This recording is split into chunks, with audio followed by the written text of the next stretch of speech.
Once upon a time, there was a good man. He had a wife and a beautiful, kind daughter.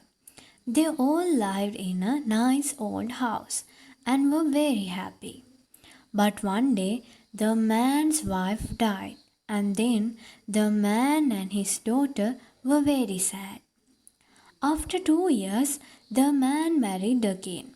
His new wife was a nasty woman with a loud voice. She had two daughters. One of them was tall and thin. She was called Prudence. The other daughter was short and fat. She was called Scarlet. Prudence and Scarlet were very ugly girls. People called them the ugly sisters. The man was afraid of his new wife.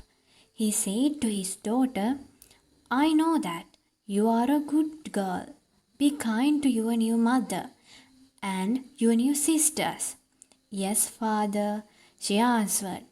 But the two ugly sisters hated the man's daughter because she was beautiful and good.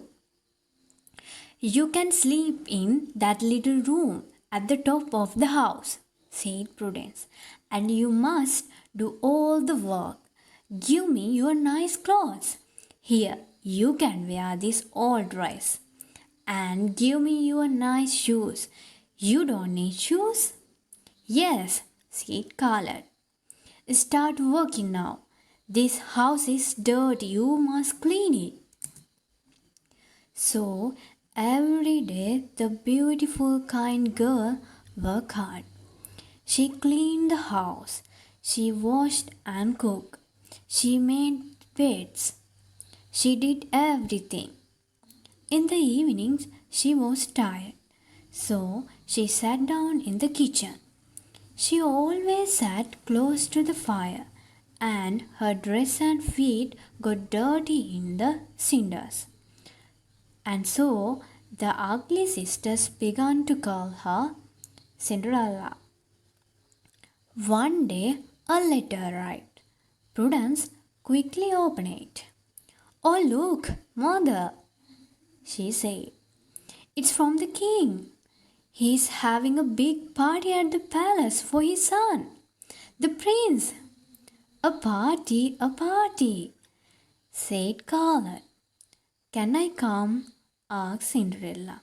You? Don't be stupid, said the ugly sisters. You can't come, but we will need new dresses, and you must make them for us. So Cinderella worked very hard. She made beautiful new dresses for her ugly sisters.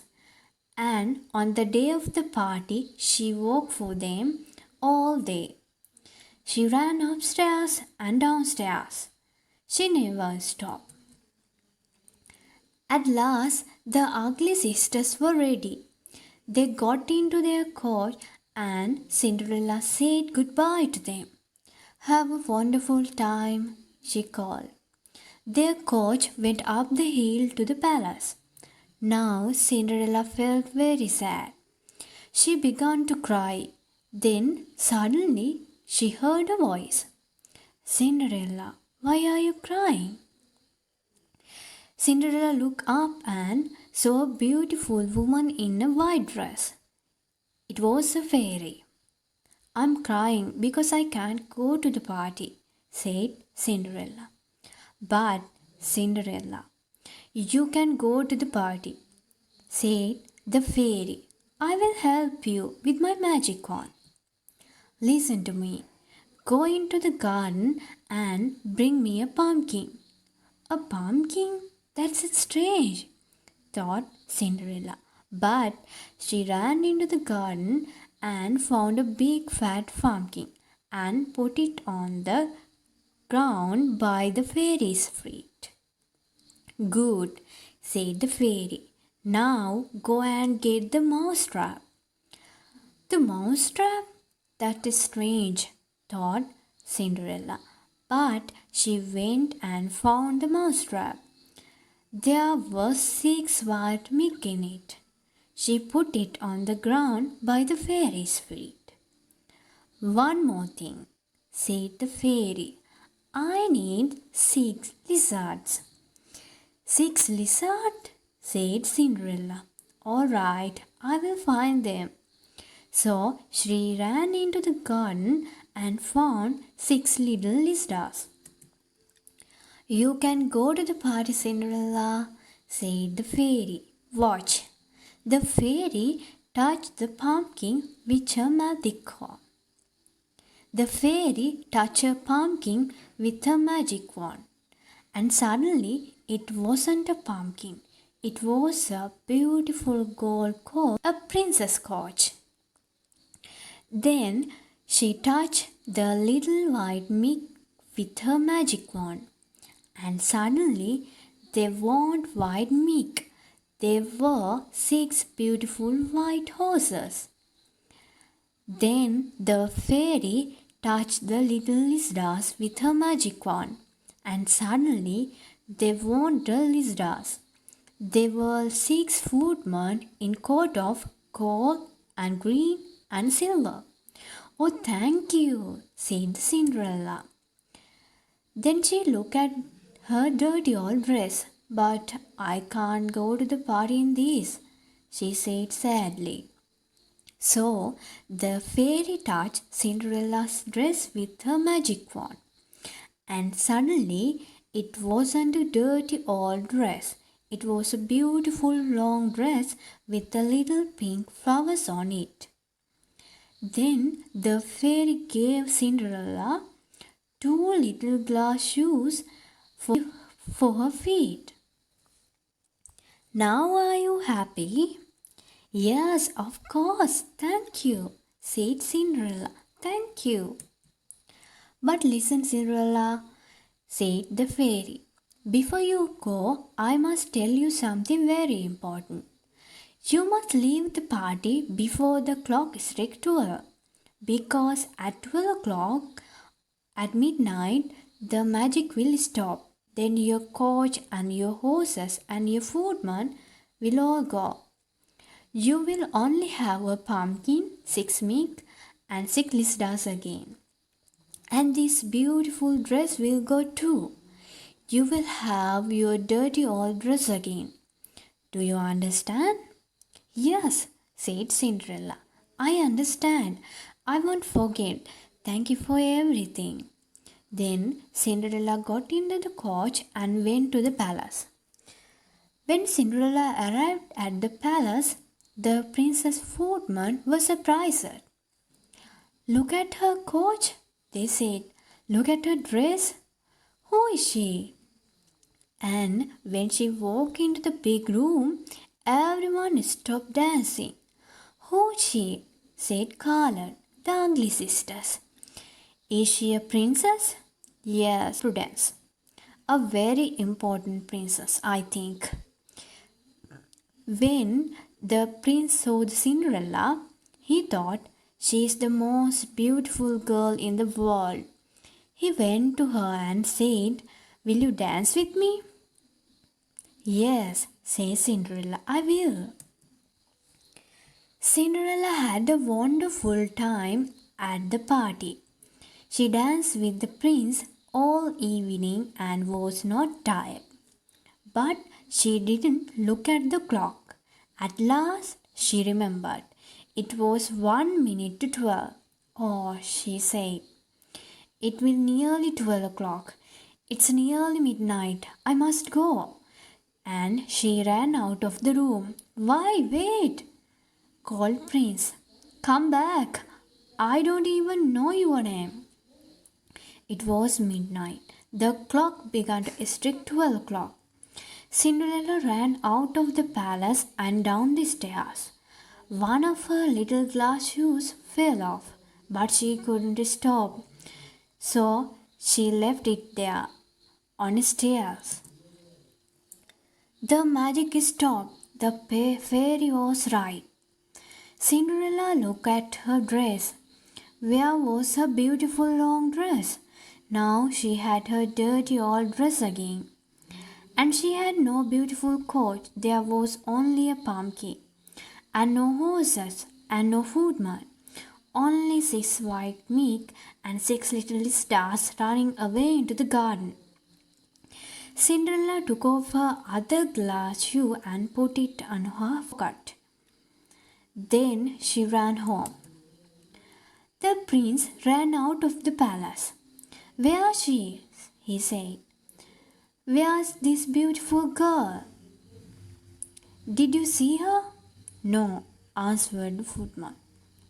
"We only saw a girl in a dirty old dress with no shoes. She was a beautiful girl, but she wasn't a princess." Then the prince found Cinderella's little glass shoe. "Here's one of her shoes," he said. "I don't know her name, but now I have one of her shoes. I will find her. This shoe will help me. And when I find her, I will marry her." The next day, the prince's footman put up an important notice. It said, "Every girl in the country must try on the little glass shoe. The prince will marry the girl who can wear it." Then the prince and his best footman went to every house in the country. Hundreds of girls tried on the shoes, but it didn't fit anyone. "I will never find her," thought the prince sadly.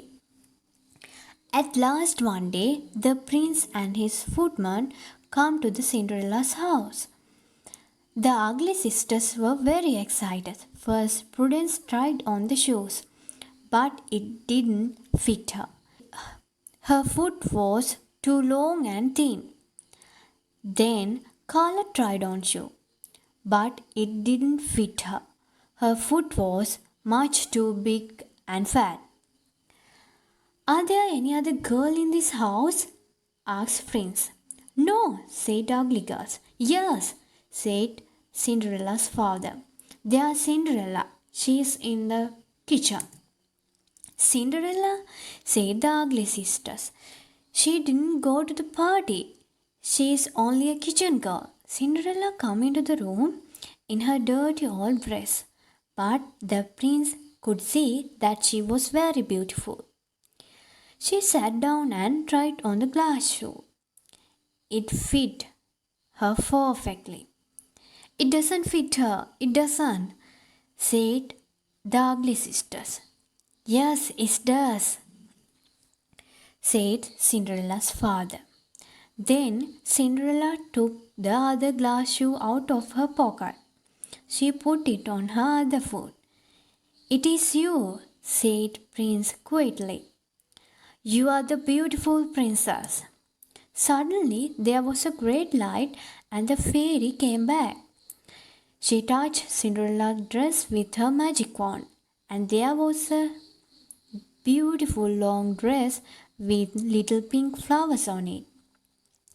The ugly sisters and their nasty mother were freed. "Oh, Cinderella," they said, "we were sorry. We are sorry that we were unkind to you." But the prince was very happy. He gave his hand to Cinderella. "I love you," he said. "Will you marry me?" "Yes, I will," said Cinderella, "because I love you too." And because Cinderella was kind, she did not forget her ugly sisters. "Can my sisters come to the palace too?" she asked. "Yes, they can," answered the prince. A few days later, the prince and Cinderella got married, and the ugly sisters got married too. They married two of the prince's friends. When the people saw Cinderella, they saw that she was very beautiful, and soon they loved her because she was also good and kind. After some time, Cinderella and the prince had a little son and a little daughter, and they all lived very happily ever after.